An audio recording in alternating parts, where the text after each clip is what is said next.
Bon, le supporter de l'OM, c'est, si vous voulez, le culte de la ville, c'est le culte du football aussi, et c'est le fait que, quel que soit le résultat du match, on reste attaché très fortement à l'OM. Et ça, je crois que c'est aussi dû aux ultras et au fait qu'ils ont popularisé véritablement cet engouement pour le club.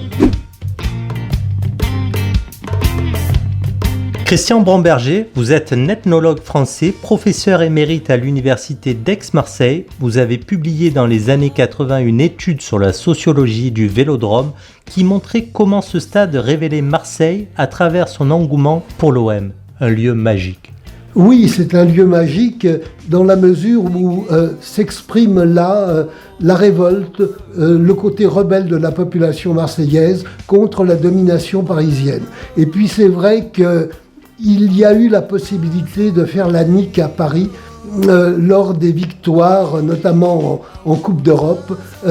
Et c'est un moment où se réunit la population marseillaise, quelles que soient par ailleurs ses différences, ces difficultés, il y a là une unité qui se manifeste et une unité du patriotisme marseillais, notamment contre cette mauvaise réputation que l'on fait à Marseille. Le Vélodrome est aussi un espace où l'on voit tout en étant vu. C'est la force des supporters de l'OM.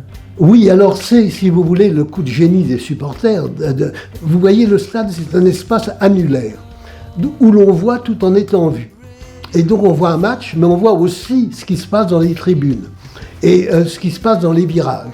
Et alors les supporters ultra, évidemment, ont montré à travers leur tifo, à travers leur arrangement esthétique dans les virages, à quel point ça pouvait être déterminant pour modifier l'atmosphère d'un stade, dans la mesure où on aime l'OM, certes, parce que c'est une ville méprisée et donc qui mérite d'être vue à travers son juste statut, c'est-à-dire une ville qui mérite et une ville méritante, mais aussi on aime l'OM parce qu'il y a ces tifos extraordinaires que seuls dans le monde du supporterisme, les Marseillais sont capables de faire. À Marseille, on se reconnaît dans les joueurs au tempérament de guerriers, les fantasques, les virtuoses, les spectaculaires. Ce qui fait d'ailleurs que le style dont vous me parliez, droit au but, est quelque chose qui est malmené aujourd'hui dans la mesure où il n'y a plus cette expression du style local.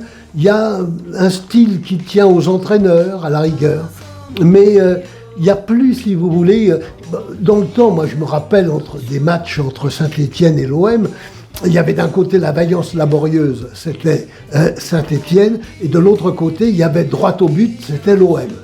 Et puis là, on a quelque chose de différent, dans la mesure où on passe d'un entraîneur à un autre qui a une autre idée du jeu, et donc il y a moins cette pesanteur des styles locaux. Pour Identité sportive, l'appel à des joueurs locaux issus du centre de formation ou des clubs des quartiers populaires et à l'extrémité, l'appel à des vedettes étrangères. Il faut quelques vedettes étrangères, c'est très important à Marseille. Il faut toujours des vedettes étrangères. Sans ça, les choses ne fonctionnent pas, c'est Skoblar, Magnusson, etc. Mais c'est vrai qu'il faudrait aussi qu'il y ait des joueurs locaux qui soient recrutés. Vous voyez comment Zidane, par exemple, est né à la Castellane et n'a pas ou très peu joué à Marseille. N'a pas joué à Marseille. Donc, il y a là quelque chose, si vous voulez, c'est la même chose pour Cantona, c'est la même chose pour toute une série de joueurs qui sont nés à Marseille, ont eu cet engouement pour le football grâce à Marseille, et puis sont partis dans des directions très différentes. Faire célébrer sa propre identité par des étrangers, c'est l'histoire de cette ville qui est encore aujourd'hui façonnée par l'apport extérieur.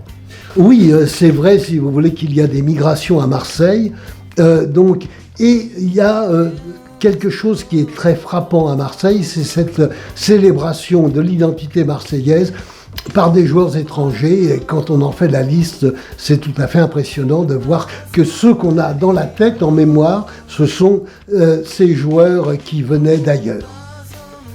Christian Bromberger, on est Marseillais ou on le devient ? on le devient, je pense. Et vous voyez, c'est une des rares villes où on peut devenir Marseillais.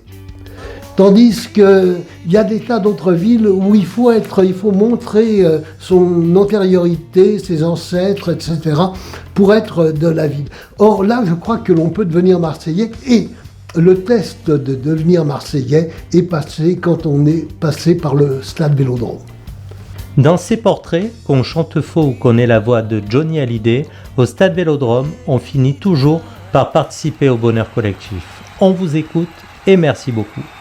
Je suis retourné au stade Vélodrome et je me suis dit, mais pourquoi s'intéresse-t-on à ce qui passionne les ethnologues ? Il vaudrait mieux s'intéresser à ce qui passionne les gens.